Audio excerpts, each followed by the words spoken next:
Hey, welcome back. We are finishing up some details on the bus project. We got our bathroom installed over here. We have a porta potty. We have it held down with the seat belt, recycled from the bus. We have our lounging area here complete. This will accommodate a full-size mattress. These cushions and covers came from my job. They were throwing them away because they thought they were a little worn out. Got plenty of life left in them still for me. The color doesn't particularly match, but hey, free is free. We have our cabinets done up on top here with little hinged cubby holes over here to store stuff and to trim out around the cabinet. And we'll show you how we got to this point. The bathroom partition walls are designed on CAD, cardboard aided design. I love this stuff. Got empty boxes. Figure out what you need. Got these all traced out, close to what I need, and then I'm going to use these to make the templates for the wall paneling. And from our cardboard templates, I actually had to go out and buy wood. Oh, it killed me. I got some paneling, wainscot paneling, and this is just 1x3. I ripped a piece of it down to make an L. The panels are all fabricated so they can come out and be put back in.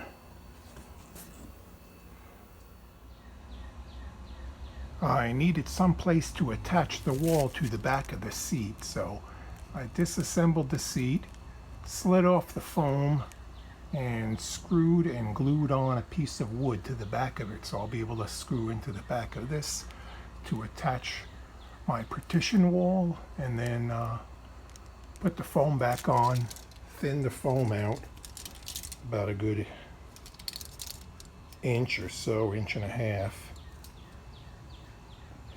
I'll be able to attach right through the covering through there to the wood. All right, we screwed another piece right through the vinyl on here, and that's what we're going to screw the wood through to the back. Hopefully this will not deform this too much, but seems okay. We got our partition walls all fitted in. They will be screwed with brackets to the floor. Right now it's loose because I built a pedestal for our matching toilet. Look at that, color coordinated. This will have brackets too that attach it to the floor, and then once that's bolted to the floor, it will be screwed through the wall also to hold this whole thing together. And then if you need to be, you could unscrew it and take it all apart in sections. So we got some stiffening boards we're going to put on the ends that are already painted teal. I'm waiting for them to dry on either side, and they will be bolted to the window frames. And the artist is currently painting on the outside right now. Here's the platform for the porta potty. This part you'll see, it'll probably be painted. Now on the top of this, where the actual toilet's gonna sit, I'm afraid if it leaks, I don't want a big mess. So I got a sheet of aluminum that was sitting around my mother's garage, and we're gonna make it into a pan for the toilet to sit on top. So here's my high-tech bending device. I have my tin snips and some angle iron and some C-clamps, and there's our high-tech bending equipment. Clamp it down and beat it with a hammer. About as low-tech as you can get. And in case it did flood, I wanted somewhere for whatever fluid was coming out to go. So got a bulkhead fitting, and then I knocked a little low spot down in here with a socket and a hammer so it's as flush as possible. And we're going to connect that onto a piece of hose and drill a hole in the floor and drop it down onto the ground someplace over there. So if anything leaks, it'll run down the hose and drip onto the ground. Perfect. Now we need to figure out a way to make our air conditioner trimmed out a little bit nicer. So I got some wood left over from what the countertop came from, a TV stand. So cut an angle to match that. We're gonna screw that or bolt it directly to the metal here.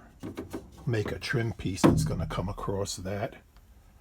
Another piece down there and on the bottom. So then it could be all painted blue. And I want to use some of the paneling to make little cabinet doors that are going to probably cover over this. It'll open up. You have a little compartment to store little things in there. And also gain access to the back of the lights or any wiring if you need be. I don't like the look of those screwed on metal little hatches.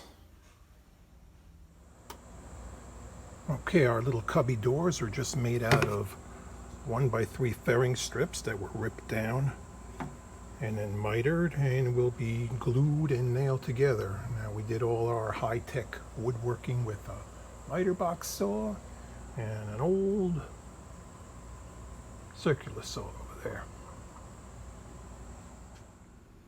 Here's our little cubby doors all assembled. Got them painted up. This is the masonite board, the bead board that is just tacked on with little nails, brad nails. We got some cabinet hinges for like, I think like $2.50 a pair at the home improvement store. And they're just going to get drilled right through the metal, and we'll have a little functioning little door there. Just clears enough to open fully. The latch mechanism still got to work on. I might do something that's actually just going to be like a screw on a knob that will tighten up. We'll figure something out for that, but I wanted to get these hung up to cover these unsightly holes. Alright, here's my custom latch mechanism. It's a 1/4-20 bolt that I welded a washer to make like a thumb screw. Rivet nuts, those thread into that. The rivet will be squashed into the metal over there and hold it in place. This thing is a great tool to have for projects like this because you could put threaded nuts in any sheet metal you like or fiberglass. There's my friend, the squirrel, visiting. Just going to drill right through, make a bigger hole in here for the rivet nut, and we'll be able to tighten it down and hold the door nice and secure. Alright, that worked out well. You have to unscrew it quite a bit. I could probably shorten the threads a little bit, but it's going to hold the door securely. I put a little snap ring on here to keep it from coming out, so that's going to hold it in place. And if you park someplace and going in and out, just leave it unscrewed. I'll probably throw a little bit of rubber bumpers over here just to kind of seal it up a little bit better. And then when you want to close it, just thread it down. It's never going to pop open by accident, not like a magnetic catch or a latch or anything. And I'm going to look for something that I could glue over the top of it as a knob. We'll see, maybe seashells or some kind of plastic doodads. See what I find. But I'm happy with that. It was cheap and very effective. And the inside of the compartments are going to get lined with some thin carpeting material just to kind of neaten everything up. If you put everything in there, it will not be bouncing around against hard fiberglass and metal. Okay, this is instructions for you, okay? You're not going to say anything? No? Alright, here's instructions for you. First, we keep him strapped down so he doesn't run away on us, okay? So unstrap him.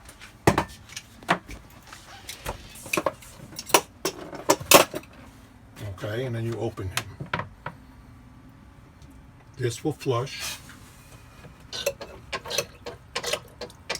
Okay. And then you listen to what he tells you. Look, see, he speaks. Watch. Hey, you. I don't take no crap from nobody. Okay. Open him up, pee, and then pump. and then you close him up. Got it? All right. And then when you're done, you strap him back down so he doesn't run away.